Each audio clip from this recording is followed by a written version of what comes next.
Surat international airport હવે drugs માફિયાઓ માટે soft target બની રહ્યું હોય તેમ જણાઈ આવ્યું છે. એર ઇન્ટેલિજન્સ યુનિટ એટલે કે એઆઈયુએ બેંકોકથી આવેલી એર ઇન્ડિયા એક્સપ્રેસની ફ્લાઇટમાં તપાસ હાથ ધરતા કરોડોની કિંમતનું ડ્રગ્સ મળી આવ્યું હતું. સર્ચ ઓપરેશન દરમિયાન એરક્રાફ્ટની સીટ પાછળ છુપાવવામાં આવેલા હાઇડ્રોપોનિક ગાંજાના પેકેટો જોઈને અધિકારીઓ પણ ચોંકી ઉઠ્યા હતા. આ ઘટનાએ સુરત એરપોર્ટની સુરક્ષા વ્યવસ્થા અને આંતરરાષ્ટ્રીય સ્તરે ચાલતા ડ્રગ્સ નેટવર્ક ઉપર અનેક ગંભીર સવાલો ઊભા કર્યા છે. સુરત એરપોર્ટ ઉપર 7 દિવસમાં બીજી વાર કરોડોનો ગાંજો ઝડપાયો છે. કસ્ટમ વિભાગના જણાવ્યા અનુસાર ફ્લાઇટ નંબર IX263ના એરક્રાફ્ટમાં ઝીણવટભરી તપાસ કરવામાં આવી હતી. આ તપાસ દરમિયાન seat number 28A, 28B, 28E અને 28Fના બેકરેસ્ટમાંથી બ્રાઉન ટેપથી વીંટાળેલા 7 વેક્યુમ પેક્ડ પોલિથીન પેકેટો મળી આવ્યા હતા.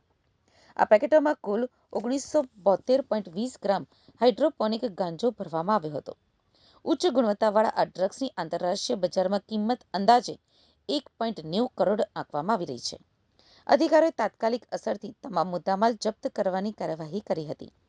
ડ્રગ્સના પેકેટો મળી આવ્યા બાદ કસ્ટમ વિભાગે શંકાના આધારે 2 મુસાફરોની સઘન પૂછપરછ શરૂ કરી હતી.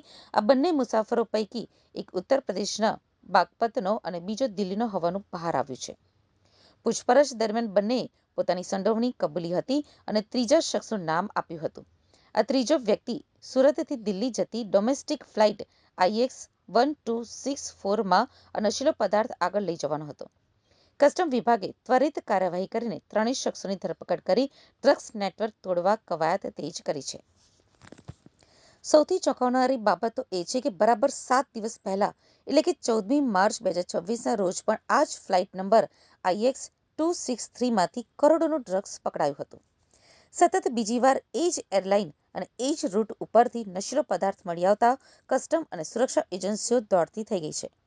આ ઘટનાક્રમ દર્શાવે છે કે ડ્રગ્સની હેરાફેરી કરનારાઓ કોઈ ચોક્કસ પેટર્ન મુજબ કામ કરી રહ્યા છે.